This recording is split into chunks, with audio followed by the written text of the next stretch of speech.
bernapas. Sama seperti sebuah kamar yang penuh dengan barang-barang berantakan. Kita bisa merasa sesak bukan karena kamarnya kecil, tetapi karena kita enggan merapikan. Begitu kita mulai menerima keadaan, seolah-olah kita membuka jendela. Udara segar masuk, cahaya masuk, dan tiba-tiba ruang yang sama tidak lagi menyesakan. Sahabat, mungkin kamu sedang berada dalam keadaan yang sangat berat sekarang. Mungkin ada hutang yang menekan, penyakit yang melemahkan, doa yang belum dijawab.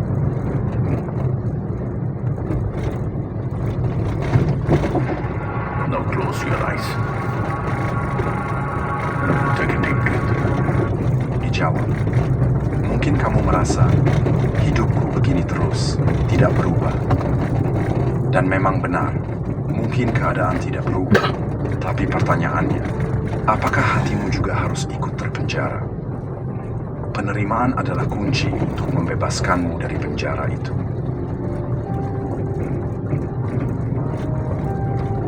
Ada orang yang membawa beban ringan, tapi karena hatinya menolak, ia merasa seolah-olah memikul dunia. Ada pula orang yang membawa beban berat, tapi karena hatinya menerima, wajahnya tetap tenang dan langkahnya mantap. Apa yang membedakan keduanya? Bukan beratnya beban, tapi sejauh mana pintu penerimaan itu terbuka. Ketika kita menerima, kita berhenti menawar hidup. Kita berhenti berkata, seandainya begini, seandainya begitu, dan mulai berkata, inilah jalanku sekarang. Aku akan menjalaninya dengan sabar. Dan justru di titik itu, kita menemukan sesuatu yang tidak bisa diberikan oleh keadaan, ketenangan hati. Inilah yang sering disebut ridho. Ridho bukan berarti kita tidak lagi berdoa, bukan berarti kita tidak berusaha. Ridha adalah menerima bahwa apapun hasilnya, kita tetap percaya pada Allah. Dan saat hati sampai pada titik itu, pintu rahasia terbuka, membawa kita pada rasa cukup yang tidak bisa dijelaskan dengan kata-kata. Sahabat, jangan kira penerimaan itu tanda kelemahan. Justru penerimaan adalah keberanian tertinggi. Karena hanya orang yang berani yang bisa berkata, aku tidak perlu menguasai semua, aku cukup percaya pada Dia yang menguasai segalanya. Dan begitu kita melangkah, melewati pintu itu, kita akan merasakan ketenangan yang tidak bergantung pada apapun, tidak bergantung pada kesehatan, harta, atau manusia. Penerimaan adalah pintu menuju rahasia kebahagiaan yang paling dalam. Rahasia yang Allah titipkan bukan pada keadaan, tapi pada hati yang ridho. Dan mungkin, sahabat, di sanalah Allah ingin kita sampai. Bukan pada hidup yang sempurna, tapi pada hati yang tenang. Syukur di tengah kekurangan. Sahabat, salah satu ujian terbesar dalam hidup adalah bagaimana hati kita tetap bisa bersyukur keadaan jauh dari yang kita harapkan. Bersyukur di tengah kelimpahan mungkin mudah. Tapi bagaimana bersyukur di tengah kekurangan? Bagaimana tetap menemukan rasa cukup ketika justru yang kita rasakan adalah kurang?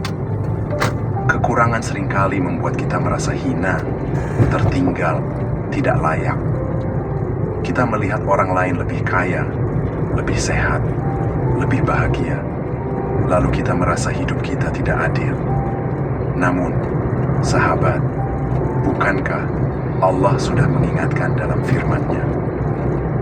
Dan sungguh, jika kamu menghitung nikmat Allah, niscaya kamu tidak akan mampu menghitungnya. Ayat ini turun bukan hanya untuk orang yang kaya raya, bukan hanya untuk mereka yang hidup dalam kelimpahan. Ayat ini berlaku untuk siapa saja, termasuk mereka yang sedang hidup dalam kekurangan. Karena sebesar apapun kekuranganmu, nikmat Allah selalu lebih banyak daripada yang hilang darimu.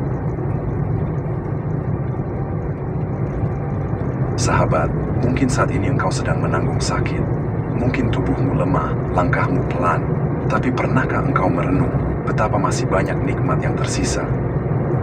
Nikmat bisa berdoa, nikmat masih bisa memanggil nama Allah, nikmat masih bisa mencintai, meski dengan tubuh yang rapuh. Mungkin engkau merasa rezekimu sempit, selalu kurang, selalu tidak cukup. Tapi pernahkah engkau berhenti sejenak dan melihat masih ada rezeki yang sampai padamu, udara yang gratis, teman yang tulus, hati yang masih bisa merasakan iman? Itulah nikmat yang sering luput karena kita sibuk melihat kekurangan.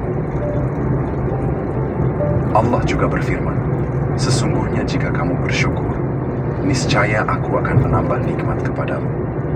Tetapi jika kamu kufur, maka sesungguhnya azabku sangat pedih. Perhatikanlah janji Allah ini. Dia tidak mengatakan, jika keadaanmu membaik, aku akan menambah nikmat. Tidak. Allah berkata, jika kamu bersyukur.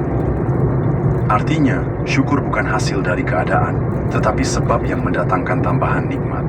Bahkan dalam kekurangan, ketika kita mampu bersyukur, Allah menjanjikan kelapangan yang mungkin kita tidak sangka-sangka. Sahabat, syukur di tengah kekurangan bukan berarti menutup mata dari rasa sakit. Bukan berarti kita pura-pura tidak lemah. Tetapi syukur adalah memilih untuk melihat cahaya kecil di tengah gelap. Syukur adalah berkata, ya Allah, mungkin aku tidak punya banyak, tapi aku masih punyamu.